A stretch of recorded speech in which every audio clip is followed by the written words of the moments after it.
everyone intrinsically knows that like spontaneous sex is good. It's just that, you know, there comes a time where life is so crazy it has to be kind of robotic.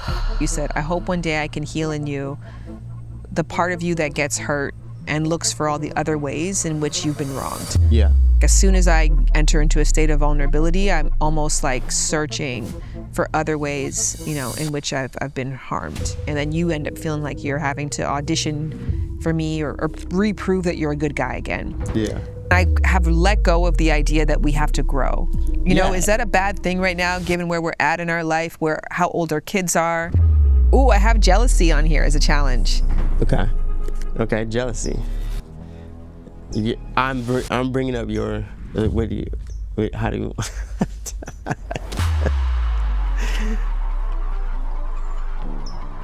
you're just gonna sit in the side, you're just gonna end it on jealousy?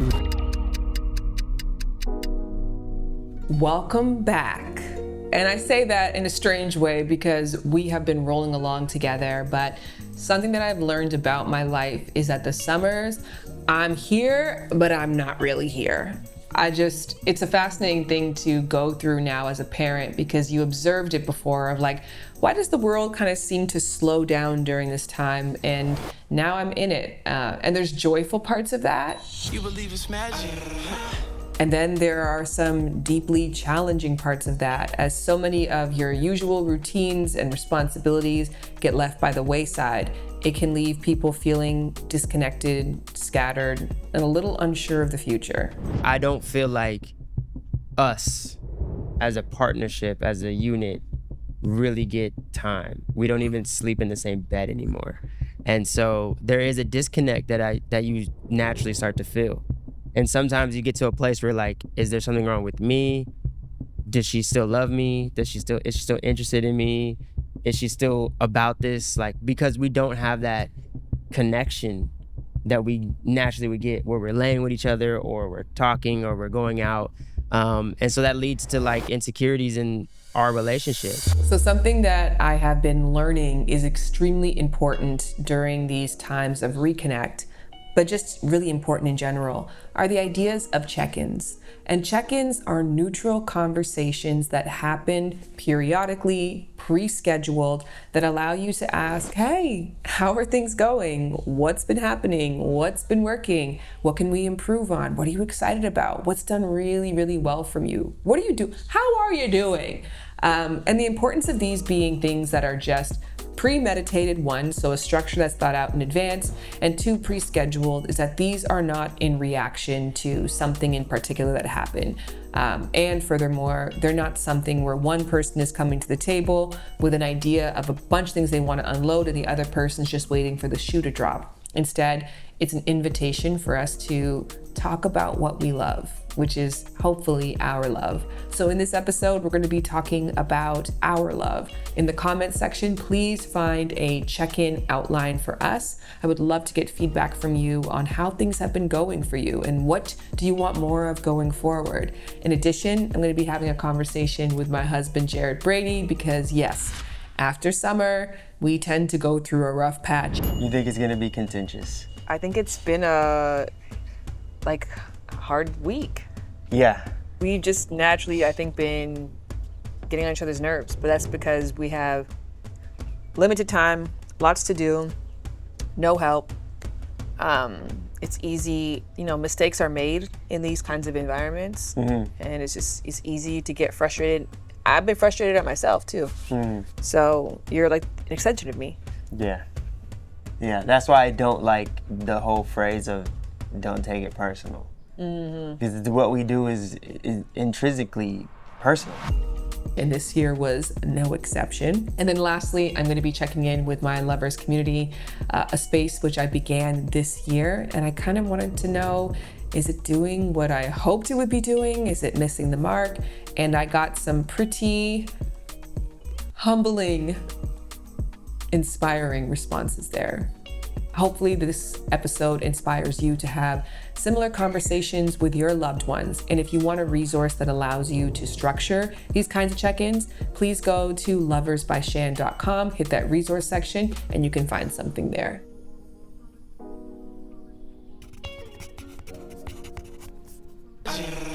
Where's your notepad? You said you were Well, gonna fake it. This is in 2025, and we have something in our actual phones that's called notes that you can take notes into. Isn't that crazy? There's some psychological reason why putting pen to paper Oh, I'm sure. is more meaningful, and it's also visually cooler. I'm sure. I thought we agreed upon that. We did, until I thought about it, and I was like, dang, we're not, riding horse and carriage anymore. We have cars.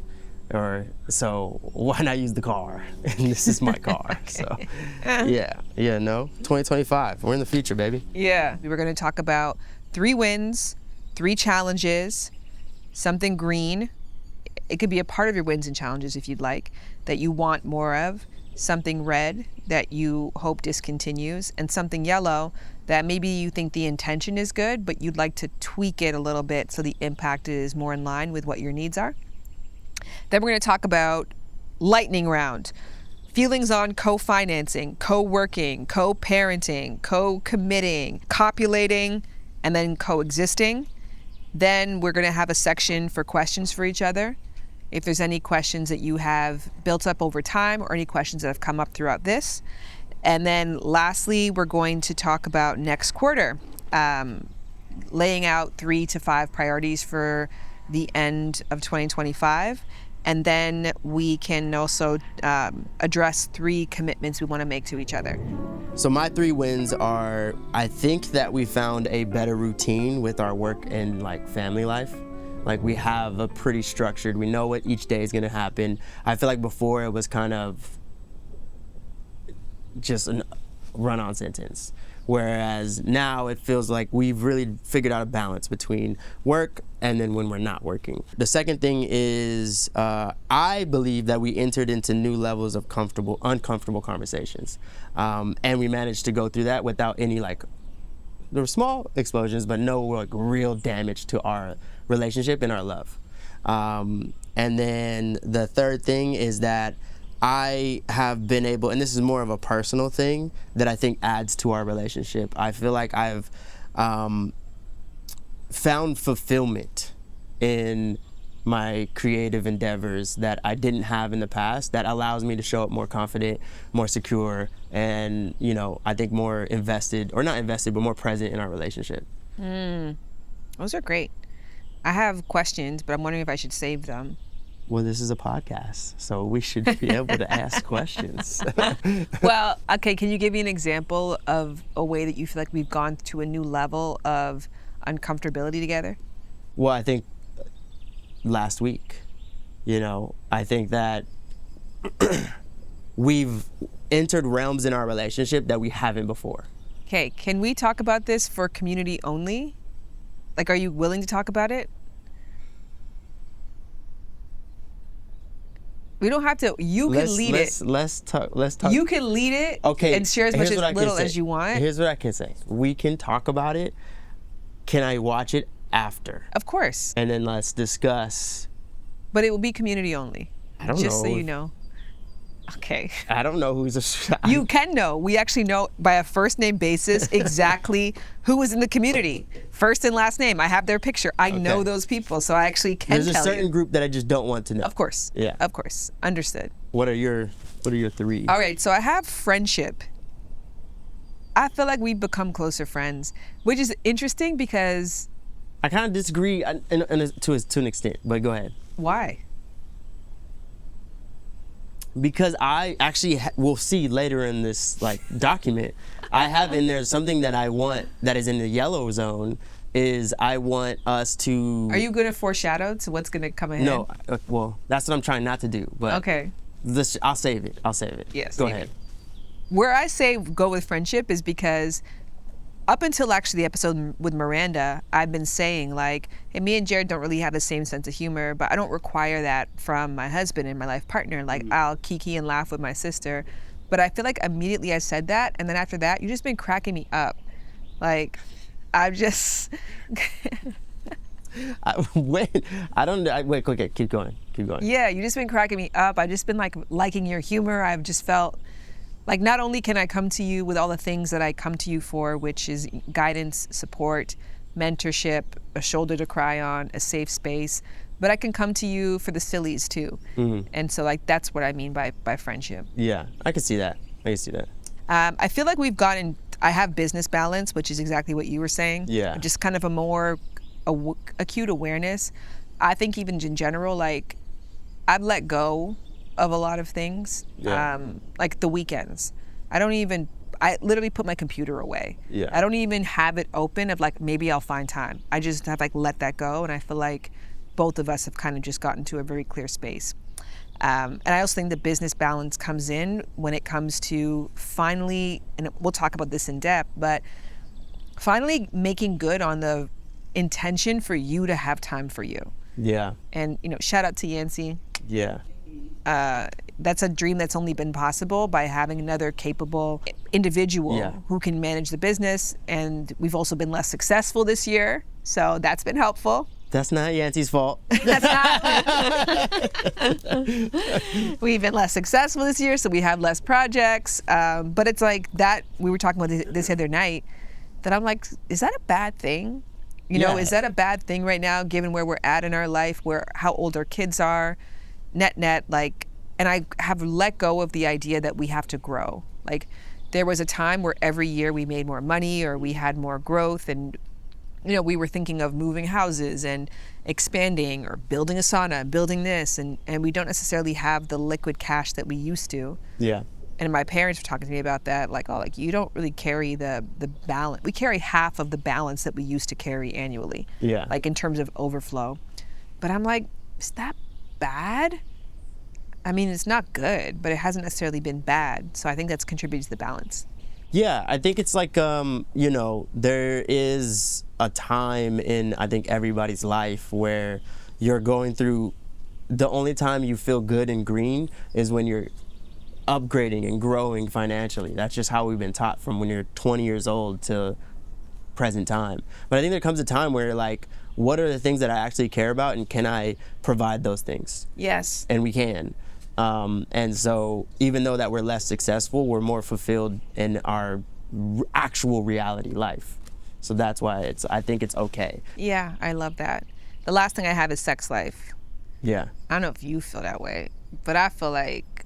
Yeah, I have something in our sex life that I wrote, because you have to hold a in green list. or yellow or red? No, in copulating. First of all, who puts copulating in there? Why don't you just put sex life? Because I had it was alliteration, co-financing, co-parenting, copulation. I've never heard someone use that in a sentence. Well, the whole theme was CO, okay? That's why I had to have co-committing. I see it. But I have sex life because, like, I feel like maybe it's also too, like, our kids are 3 and 4 now.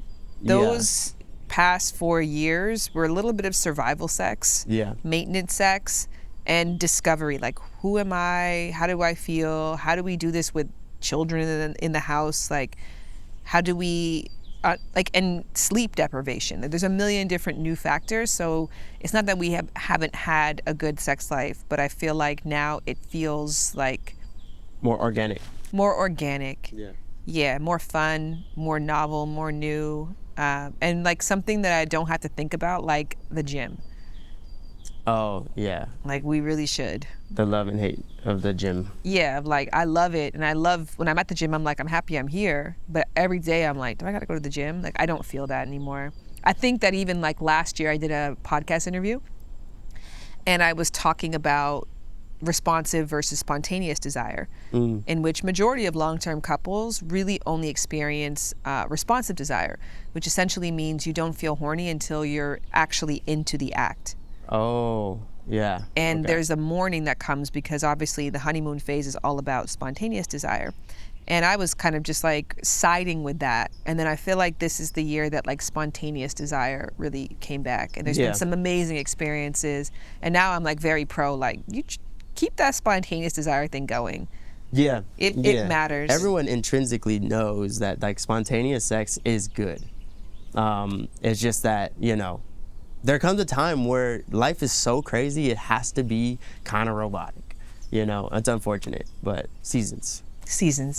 Yeah. So my 3 challenges right now are navigating new parenting hurdles around discipline. I mean, I think we're doing good, and I think that we're doing the best we can, but there is something that I can't shake that is I don't know if it's inside of me. I don't know if it's like instinct, but I feel like I have to be more disciplinary.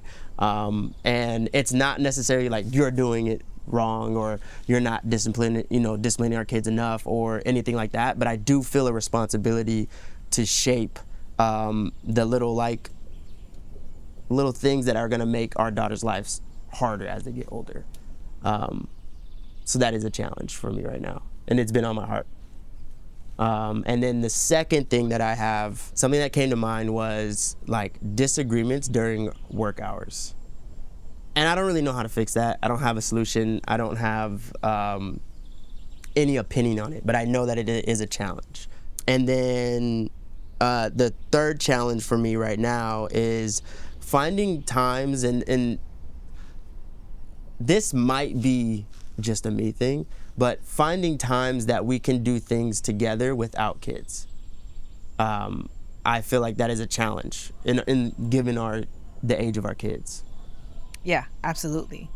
Yeah, I agree with all the things you said, and the conflict during work hours. Like, we had that conflict last week, and I remember I said to you, you have a choice right now.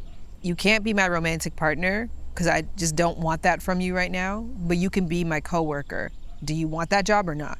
And I'm like, do you think that that's a positive way of being able to quickly manage those conflicts, or negative? Would you rather us, if those moments happen, take a moment from working to be romantic partners, repair, and then return to co-working? I think for me, because I definitely don't like that sentence, for sure. I don't like that sentence because I'm both, and I can't not be both because I am. And so it just feels like I'm shutting off a side of me that you can't have access to, and it just doesn't feel like we're moving forward through the argument. It feels like we're kind of stagnant. Maybe it's space for a second.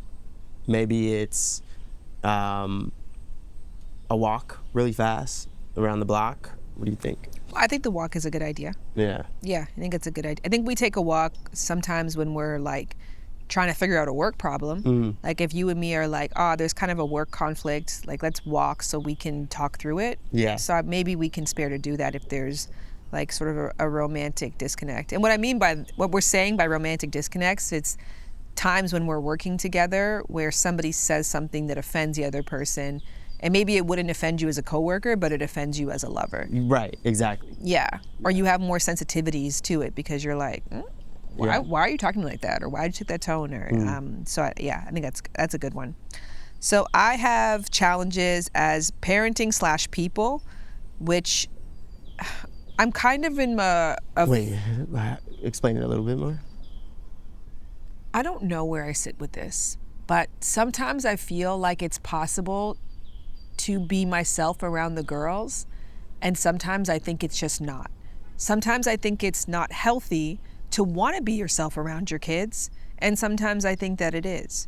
So there are just I know for sure that I get to be myself when I'm not with them. Like, I know for sure.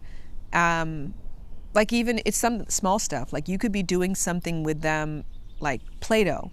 You don't even get to play Play-Doh the way that you would want, because they're going to be like, no, don't do this, use this color, give me that roller. And as soon as you get into it, they squish it. So you're like, okay, well, like, I can't try to find enjoyment here. I have to like put my enjoyment to the side. Yeah. And I can't try to, play my music or include my interests. Like, it's almost better if I just accept we're watching Demon Hunters, doing what you want, doing whatever it is that you like. I'm molding my personality to fit what you require. Sometimes what you require is a more stern version of me that I don't necessarily even want to be that person. But I'm just like, I'm kind of forced to be what you need. And so I feel like what's really beautiful about what we have is we co-parent together a lot. So I struggle with this too, because I value it, that when the kids are home, often we are with them together. But I'm also like, well, when did Jared and Shan get a chance just to be themselves alone? I think that we have a really clear work schedule, but we don't really have a family schedule, and we don't have an individual schedule. We're usually on figuring it out in the moment, which is not bad. But I think us really hunkering down on what's our life schedule like. Yeah. And then we'll be able to clearly see when, oh, there's slots for Shan time, there's slots for Jared time, there's slots for daddy and daughter time, there's slots for mommy and daughter time. So I think really we just got to figure out our life schedule. Yeah, I think it would be nice to start implementing one-on-one time with each kid. Like Rai gets an outing, Zai gets an outing, but just you or just me. Or times where you take both of them. And like I noted this last week when you were traveling in the morning. I was flying out at 1 p.m. Yancy, I think, was not in that day, and Sonia wasn't in. And so I was home alone from like drop off till like 11 a.m. Yeah. And I was like, Forgot what that felt like. and I just kind of remember even too, like, I don't know, just the kind of space to do, one, to do nothing, or two, to do something that doesn't even turn out to be anything. Another challenge I think I outlined is taking versus making moments. And that's kind of to your date night point. Like, it's not always easy for us to make moments together. Like, oh, Tuesday, like, let's go mini putting, and then we'll go to a jazz bar. Like, we've been traveling together twice in the past couple of weeks. And I felt like there were times we could have like made a moment. Yeah. Even though it's in between things and it's not like a genuine date, it might be at an airport lounge, it might be in an Uber, or like somewhere that's not necessarily like inherently romantic. But if that's all we have, you know, I'd kind of love for us to be more intentional about, okay, let's actually try to like make a moment for us right now. I think it's important, and like I said, I think our solution to a lot of those things is the schedule. I have jealousy on here as a challenge. Okay. That's it? Yeah. It's a hard stop. Well, because this is where I have to check in with you on what you're comfortable saying. Pardon the interruption, but I had to tell you about the incredible sponsor of this episode, me. I mean, why not, right? It is my podcast. And on that note, did you know that Lovers is so much more than a podcast? It's a deluxe suite of services designed to help you reach your intimate potential. Now, there's tons of free tools, for example, Shay. Yup, I trained in AI on the past 20 years of my work. So if you have a quick question and want to know how I've answered this in the past, go to the homepage. Then there's the newsletter, weekly letters for my lovers you can sign up for. And last but not least, there's my resource library of free quizzes and worksheets. Now, if you like these but want more, come a little closer. Introducing the premium paid experience inside the Lovers community. Connect with like minds, book one-on-one time with me, join one of my weekly classes, and of course, be a part of the podcast. The Lovers community is $20 a month for members and free for muses because yes, I created a free preview space so you can learn more before committing. Now, I know I threw a lot at you just now, so let's keep it simple. All you have to know is go to loversbyshan.com to get everything you need and nothing more. Again, that's loversbyshan.com. It's a hard stop. Well, because this is where I have to check in with you on what you're comfortable saying. Yeah, okay, jealousy. Yeah, I'm bringing up your, how do you,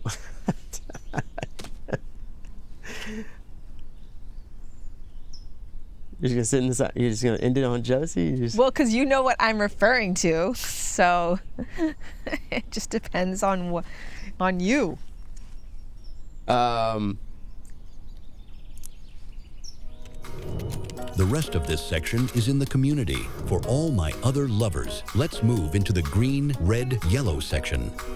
All right, so I'll say my green, like something that I feel is new, that I love, is our bedtime routine. I know that, I mean, and this is the funny thing of like routine being such a turn on and a positive part of our lives, but you know, I think for a long time too, like I've always prioritized going to bed at the same time, and that's been annoying for you at points. Yeah.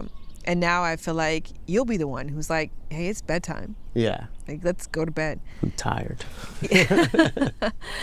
But I also think that comes from too, when you're finally getting work hours to work on you, you don't feel like I have to play catch up at the end of the day. Yeah, like you feel like you can actually afford rest. Yeah. Yeah, no, that is a huge component of it. The only reason I would want to stay up, it would be because I knew that I would be able to really just work. And so me getting a lot of time to work on myself has allowed it to be like, no, my day's done, and I'm ready to like lay down and connect with my wife. So it doesn't feel like I'm missing anything. Yeah. Like, I sometimes feel bad about saying this. It's my favorite part of the day. You know? And I even, like, yesterday, you know, I was telling the girls for some reason about, like, well, you know, my love for your dad was first. And they're like, what about me? Yeah. But do you love me? Yeah. I'm like, yes, I love you. But, like, my love for your dad and moments where I get to just, like, bask in the love that we have are just going to hit different, because I don't know if that's bad or good. I also know that, like, my parents are now in the home that we grew up in by themselves, and it's just the two of them. And so I hope that they love each other more than they loved Lauren and I. Yeah. I hope that they love being husband and wife more than they loved being parents to small kids. Yeah. Because that is the consistent through line. So I feel bad sometimes about how much I can't wait to get to that part of the day. And all of it, you know what I mean? Like, as part of the sex, it's part of our ritual of rubbing, it's watching stuff together, it's debriefing our day, like, Yeah. all of it. I just, like, love it so much. Yeah, no, it's a good time. It's a good time, and then until you hear like a bump in the night, and you're like, oh, is that right, you? And that comes at like 3 a.m. Yeah. I'm already asleep by that point. Yeah. And then you're pretending to be asleep. So I'm not pretending. I'm really knocked out. Okay. Yeah, and I do it the same when you're not here and it's just me, and they come up, they have to like push me around. I'm like, you can lay right there. I'm asleep. Yeah. So you can lay right next to me. I think that my green right now is, and this is something new, and it was an aha that I had with us going to the pirate show. I feel like I want more of those types of experiences with the girls. Wow. I want to go to things. I want to go to Legoland, or I want to, take them and road trip somewhere, or, go to amusement park, or, because when I think about my childhood, some of my favorite memories was that, my dad was a Disneyland dad, so there was that, like, when he came around, I knew we were going to do something fun. And so I want to do those things with Ryan's eye. Like, I feel like I'm better for them in doing that than going to the park. Yeah. That's so interesting. I appreciate that insight, because I'm trying to now assess if I didn't enjoy that day, or I felt that you didn't enjoy it, so I didn't like it as much. Yeah. Because I thought it was kind of fine. Like I said, like, I've kind of come to peace with the fact that, like, I'm not trying to fight to be myself or have fun around the kids. Like, I literally am just like a vessel for whatever they require during the hours that we have set aside for them. Mm-hmm. You know what I mean? So I think we're very good about being like, our whole life isn't revolving around the kids. We, have very strict work hours, and we have no shame about sending them to daycare and aftercare. But when I'm with them, I'm like, this is what I'm doing. So I value to hear that you valued it, because I know sometimes, like, we were just like in that Gulf area. Yeah, I didn't like that part. Yeah, because I don't mind those. Yeah. Or in the parking lot afterwards when they were playing on the thing. Yeah. And I'm like, I'm here for them, whatever. And then I felt like you didn't like it. So I was like, oh, maybe this experience was just like overall too much. So No, it's not and maybe like that, if we're going off the specifics of that, I wouldn't go back to that thing, but I'm talking about more of those things. types of things, going out, going to something that is an experience for them. you know what that also kind of goes back to too, kind of finding those like parenting versus people moment of being like in that moment where I'm like, I'm gonna let them just play Spider-Man on these parking lot bars, and you're just so annoyed. Like, you could just go to the car and be on your phone. Like, I'm not gonna hold that against you.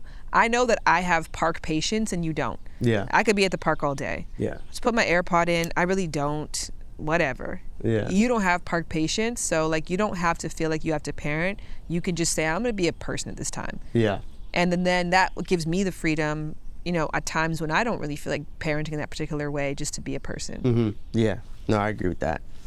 What's your yellow? My red. Yeah. So this is to heal in you, which you gave me this beautiful line. I hope one day, you said, I hope one day I can heal in you the part of you that gets hurt and looks for all the other ways in which you've been wronged. Yeah. You know what I mean? Like as soon as I enter into a state of vulnerability, I'm almost like searching for other ways, in which I've been harmed. And then you end up feeling like you're having to audition for me or reprove that you're a good guy again. Yeah.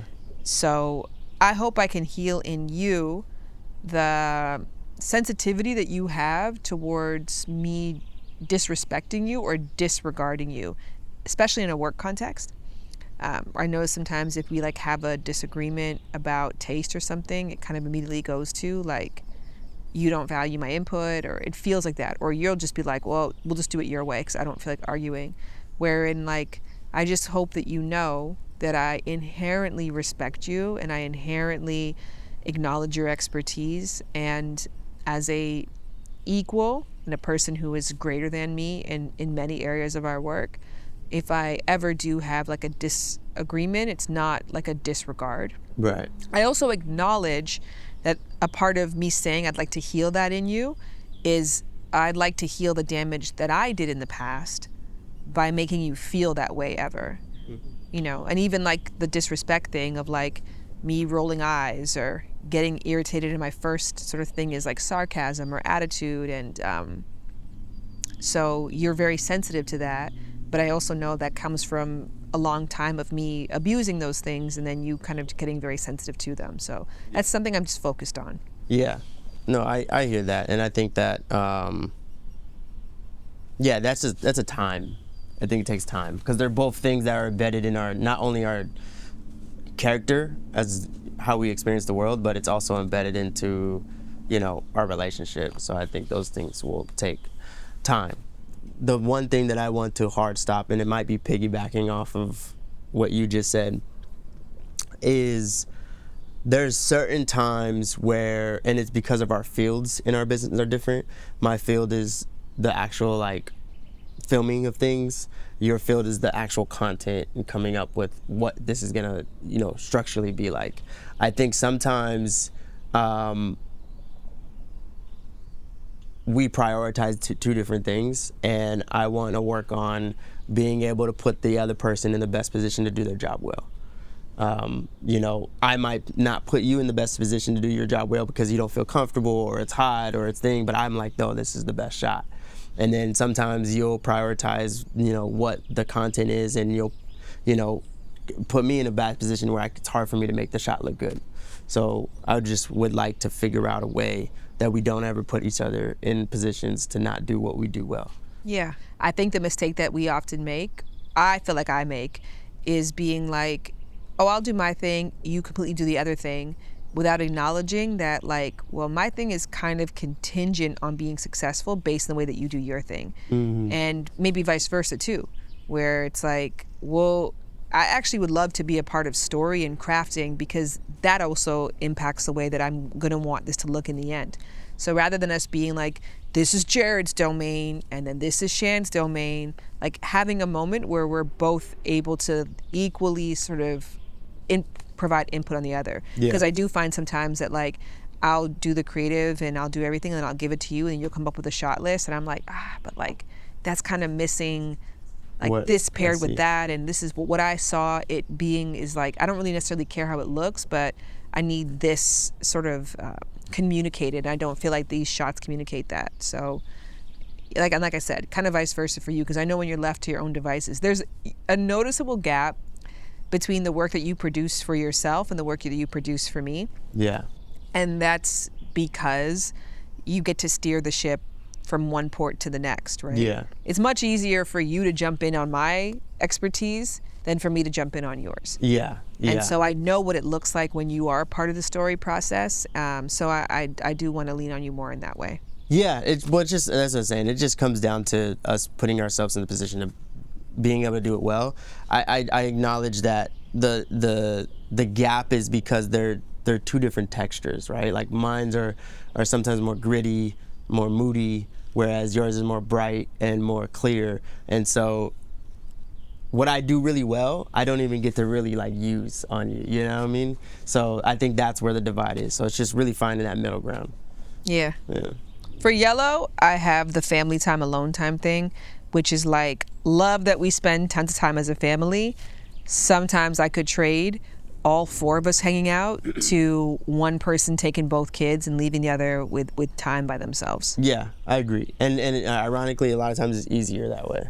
Something that's in the yellow for me is our friendships that are family friendships. So their kids are friends with our kids. I'm friends with the husband. You're friends with the wife. I think we have great relationships. I would love to have either more or build stronger ones.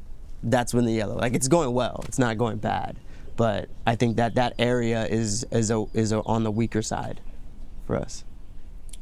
Who's the one who brings most of the families in? I guess you. So maybe if you want to strengthen that, then you make friends with some dads and introduce me to the moms. Right? Yeah, I will. Okay, good. Do you have any questions for me now that we're on hour 3? I know. Yes, I do. How can I ritualistically do things that can make you feel more held by me in our relationship? And I only ask that because if I do something ritualistically, I can then understand what this means to you. It's kind of like going to church and like every day you pray over your food, and then one day it like clicks like, oh, I'm just giving thanks because not everybody gets to eat. Yeah. I know if I'm done up, without a doubt, I'm gonna come out and Yancey's gonna give a reaction. Yeah. Whether or not she even feels it or not, like that's just a ritual that we've created to say like, oh, like there's a special moment happening here. Like Yeah. there's something more. Yeah. Like, so I just think ritually, if ever there's like something is a little different, Yeah. like give a moment, because sometimes I'm intentionally doing things to catch your eye or to get your attention, and I value about you that you treat me the same regardless. Like I don't ever feel like, oh, I'm not done up, so Jared doesn't think I'm worthy of being looked at or like adored. Like I love how secure I get to feel in all aspects of me. I'm actually very excited. You know, I'm wearing all your clothes now. Yeah. And I've started to wear more of your clothes, and like I'm talking to you about dressing more masculinely, and like that feels like such a great permission to me because I love that side of myself, but I think kind of a mix of being the sex educator girl who like had to fulfill a certain, to drill home the branding, fulfill a certain message, and then also being a straight woman. I'm like, oh, I can't really do that. But Yeah. now I feel like, oh, like Jared's gonna love me regardless, and I think that he thinks this side of me is cool. So like I love that I get freedom to be around you, but I just think if you notice that there's like a B plus, just be like, okay. All right, so my question's actually, interestingly for that, is do you ever feel verbal affirmation overload from me?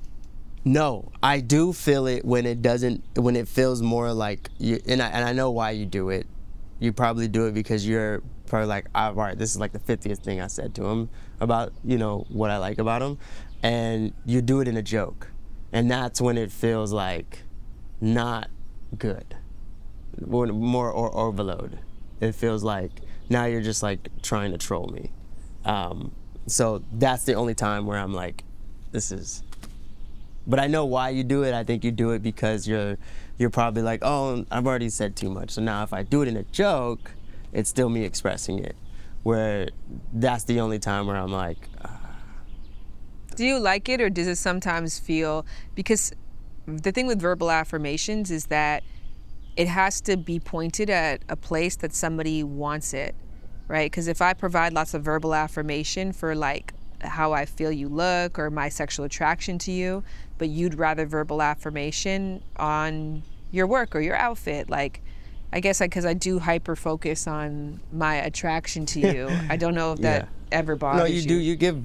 You give when you like something, you know, something that I've created, you like it. You'll make sure I know, and all those things are great. Yeah, I think it just comes down to just only when it's like you do it as a joke. Next quarter, I'm going to speed round this. I want the kids to find their thing. That's my goal. I want for you to get into the flow of enjoy and genuinely that. I think last year I used to wish, I have my 11/11 ritual, which is my one woo-woo thing.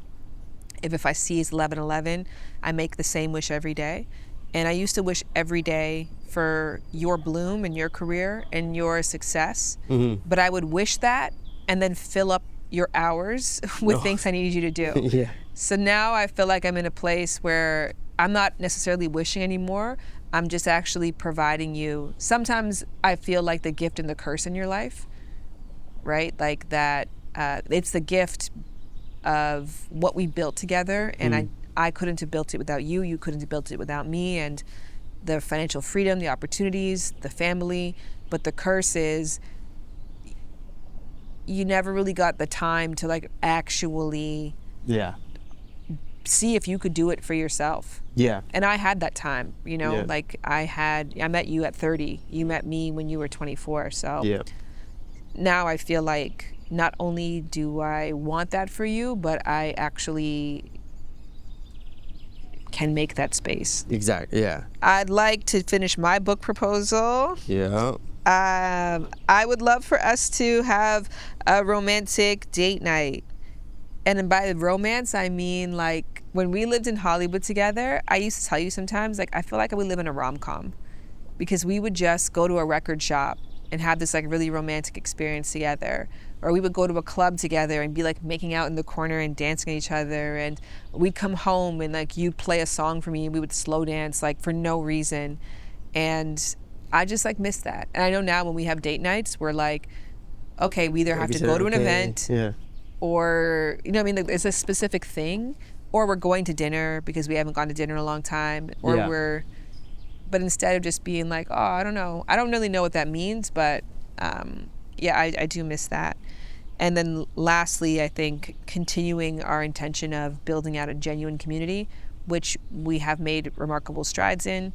I think we had gotten to a great place when you were podcasting, when you were doing Enjoy. That just kind of naturally created this like hub where we always had people around.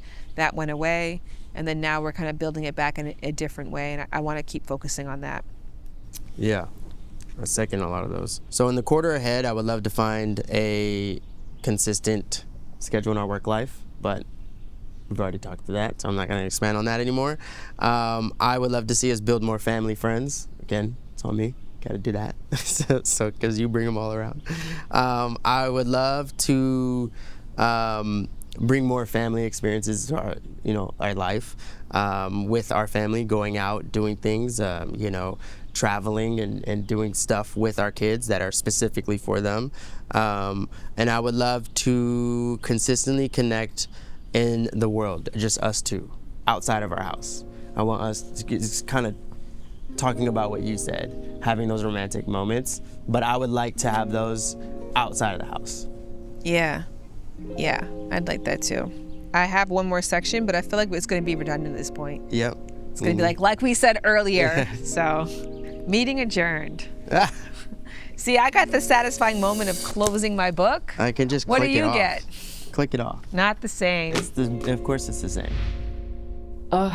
I love this conversation with Jared. I could literally have this every single day, but I'll settle for once a quarter, maybe twice a year, depending on how our schedules go, because we are busy people managing multiple projects and roles and routines. And one of those projects that Jared is currently focused on is called Music Mondays. And I would love to share with you a snippet of that because it is just so inspiring and incredible and sexy to me. So hopefully you get something from it too.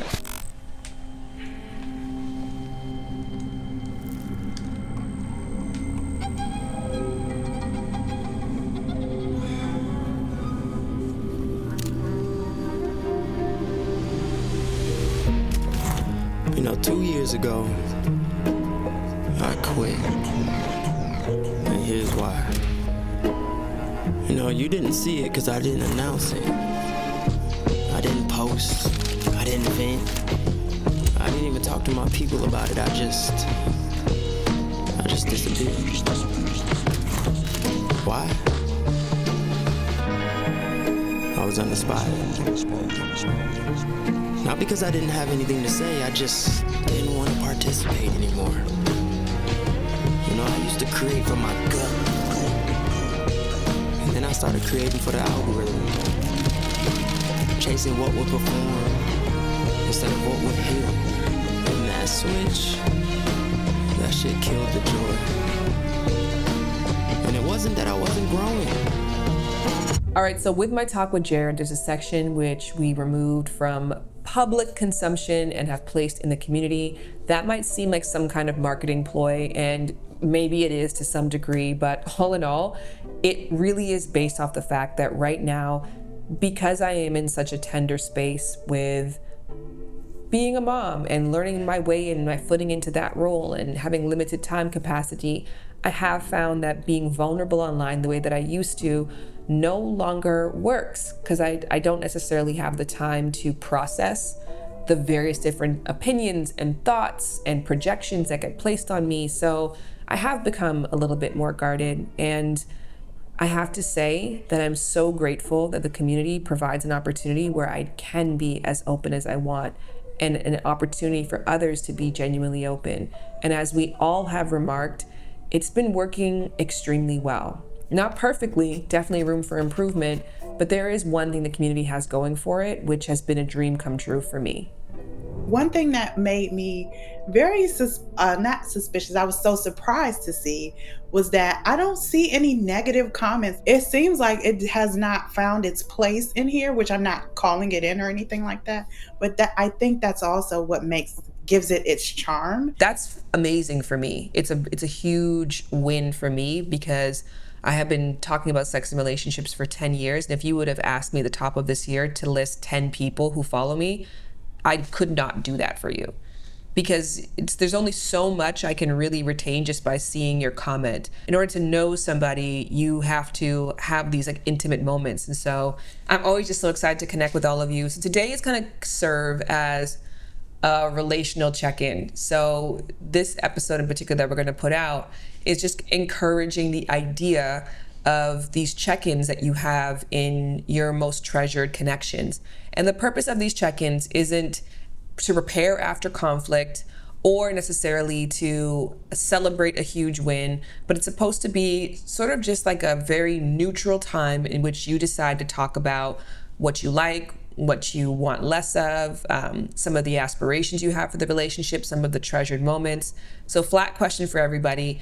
Have you ever gotten into the ritual of doing check-ins in any of your relationships? Definitely the like financial one. Check in for just like, what did you like this week or this month and what didn't you? Like, we haven't really done that, but we do dog walks, at least a few times a week, and it just ends up happening. I'm kind of like you, Steph, but we did it where it was not organized, so that shit went all over the place.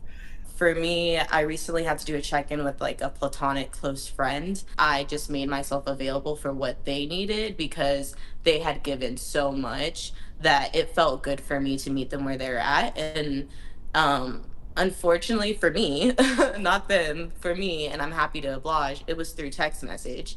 And I just have to trust the integrity of our friendship and trust that, like, if I honor their boundaries, we're gonna come back stronger than ever. And so that's what I hope. I think the person initiating the check-in kind of has some of the leverage.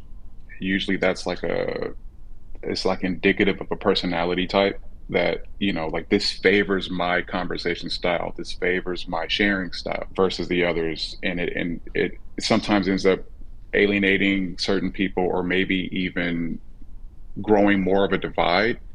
I think that is such a good point, Dominic. Like, I had a high school boyfriend and we would have to have the like, how are things going? Where is this going? Conversations. And I loved them. Like, I could do these all day long. Like, I got to do one of these with Jared for this episode. And I'm like, I have to make this episode weekly. Like, I love these conversations, but I love talking about relationships. So I love that reflection, Dominic, that it does favor the person who initiates them. And I think one of the ways in which we can mitigate that favoring is by providing the outline up front. And I think that's a real benefit to structure. And I'll say, in the conversation I had with Jared, I provided an outline for him up front, so he one could think about things in advance, and it wasn't like one person's TED talk, because the other person is like, I'm just thinking about these things for the first time. So that's a big note for everybody doing these check-ins. Like, as much as a structure might feel a little type A personality, or it might feel better just to do it more organically, it sets the other person up for success. It allows them to have an opportunity to add things that they would want addressed in the check-in, and also gives them the benefit of thinking about it. So we're going to be talking about, first and foremost, safety and consent within the community, just reflections, because that is a foundational principle of what we're sharing. As much as I feel like I know Steph now, the truth of the matter is we are strangers on the internet all across the world, sharing very intimate parts of our lives. Safety and consent is a paramount concern, so I want to check in with how you guys are feeling on that. Then we're going to do presence versus performance. The goal here is to be able to show up as yourself, to share your inner thoughts. We've talked about the levels of communication before, ranging from routine to opinions to facts to feelings to your inner world. The goal of this community is to be able to share your inner world. But if there is a sort of pressure to perform, or pressure to say the smartest thing or the most woke thing, it doesn't actually end up being what it's supposed to be, of a space of authenticity and practicing that. So I really want to make sure we're checking with you guys how that feels for you. So we're going to go to mission fit, which essentially means, are we servicing the goal of making us all better lovers? Are there specific ways that you feel that goal has been met, in ways that it hasn't met the mark for you, or in ways that you dream that this community can serve you better? And then lastly, we'll do celebrate and seed. And so talking about what we liked and seed what we want going forward.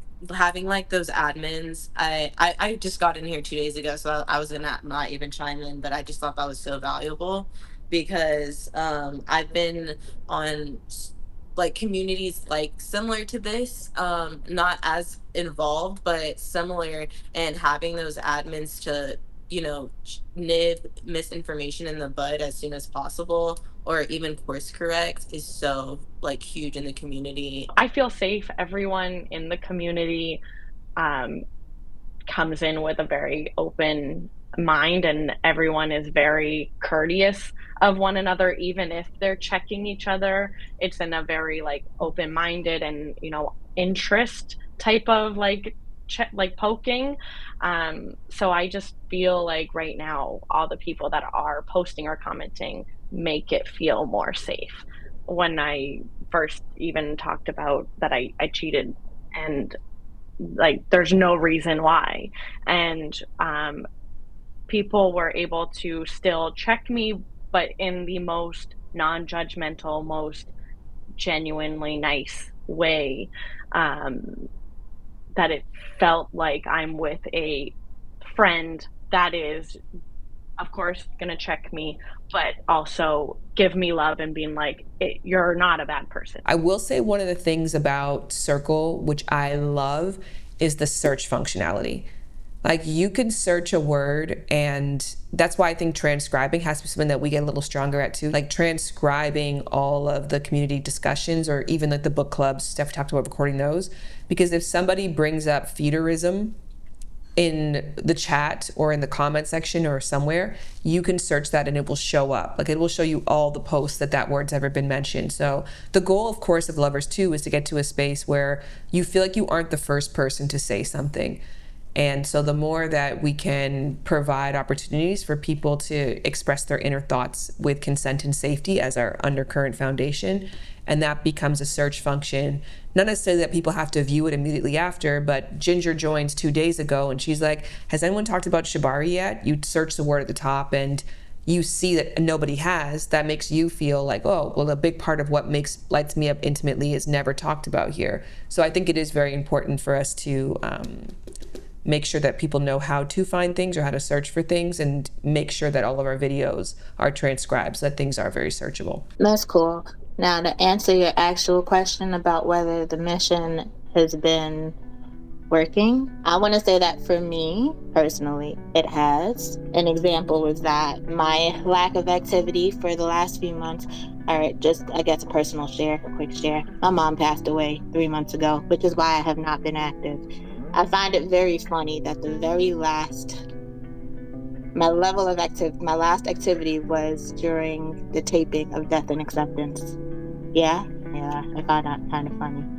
Um, so Lovers literally prepped me for my my mom to pass. And then something that got shared. Steph and I have become pretty close. And she actually took one of the scripts from off of was it a script? It's not necessarily a script, but a It graphic. was the resource, the grief Yeah. resource. She used the community resource and actually shared it with me for how people can show up for those who are grieving. So I do feel like we are actively meeting the goal or the mission of the Lovers community. And that was one really good, I guess, way that I could share that it showed up and happened for me. Life is funny that way.